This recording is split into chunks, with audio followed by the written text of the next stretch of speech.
ಭೀಕರ ಅಪಘಾತ, 32 ಮಂದಿ ಕಾರ್ಮಿಕರು ಪ್ರಾಣಾಪಾಯದಿಂದ. ಅಪ್ಪನಂತೆ ಸಾಮಾಜಿಕ ಕಳಕಳಿ ಮೆರೆದ ಪುತ್ರ ಚಿದಾನಂದ ಸವದಿ. ನೀನು ನಮ್ಮ ಪಾಲಿಗೆ ಎಂದು ದೇವ್ರಯ್ಯ, ಪುಣ್ಯಾತ್ಮ ಪುಣ್ಯಾತ್ಮ ನೀನಯ್ಯ. ಅಥಣಿ ಹೊರವಲಯದಲ್ಲಿ ಕೂಲಿ ಕಾರ್ಮಿಕರ ವಾಹನ ಪಲ್ಟಿ.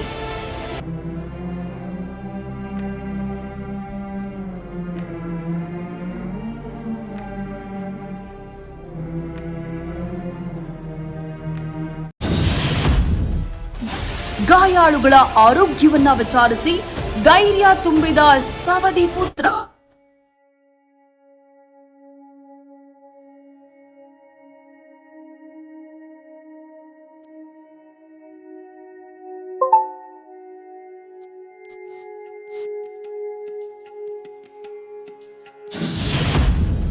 ಸಾಹುಕಾರ್ ಪುತ್ರನ ಸಾಮಾಜಿಕ ಕಳಕಳಿಗೆ ಜನಪದ ಹೊರವಲಯದಲ್ಲಿ ಟಾಟಾ ಎಸ್ ವಾಹನ ಪಲ್ಟಿ, 32 ಮಂದಿ ಪ್ರಾಣಾಪಾಯದಿಂದ ಪಾರು.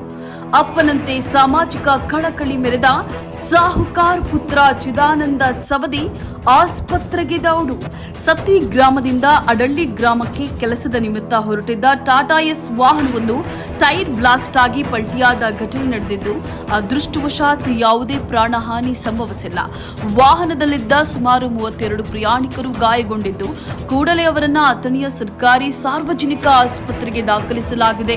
ಈ ಅಪಘಾತದಲ್ಲಿ ಗಂಭೀರವಾಗಿ ಗಾಯಗೊಂಡ ಗಾಯಾಳುಗಳನ್ನು ಹೆಚ್ಚಿನ ಚಿಕಿತ್ಸೆಗಾಗಿ ಪಾಂಡು ಕುಲಕರ್ಣಿ ಆಸ್ಪತ್ರೆಗೆ ಸ್ಥಳಾಂತರಿಸಲಾಗಿದ್ದು, ಅಪಘಾತದ ಸುದ್ದಿ ತಿಳಿಯುತ್ತಿದ್ದಂತೆ ಅಥಣಿ ಶಾಸಕ ಲಕ್ಷ್ಮಣ ಸವದಿ ಅವರ ಹಿರಿಯ ಪುತ್ರ ಚಿದಾನಂದ್ ಸವದಿ ಸರ್ಕಾರಿ ಆಸ್ಪತ್ರೆಗೆ ದೌಡಾಯಿಸಿದ್ದು, ಗಾಯಾಳುಗಳ ಆರೋಗ್ಯ ವಿಚಾರಿಸಿ ಧೈರ್ಯ ತುಂಬಿದ ಅವರು ವೈದ್ಯರೊಂದಿಗೆ ಮಾತನಾಡಿ ಎಲ್ಲರಿಗೂ ಸೂಕ್ತ ಚಿಕಿತ್ಸೆ ನೀಡುವಂತೆ ಸೂಚಿಸಿದ್ದಾರೆ. ಇನ್ನು ಈ ಘಟನೆ ಕುರಿತು ಐಗಳಿ ಪೊಲೀಸ್ ಠಾಣೆಯಲ್ಲಿ ಪ್ರಕರಣ ದಾಖಲಾಗಿದೆ.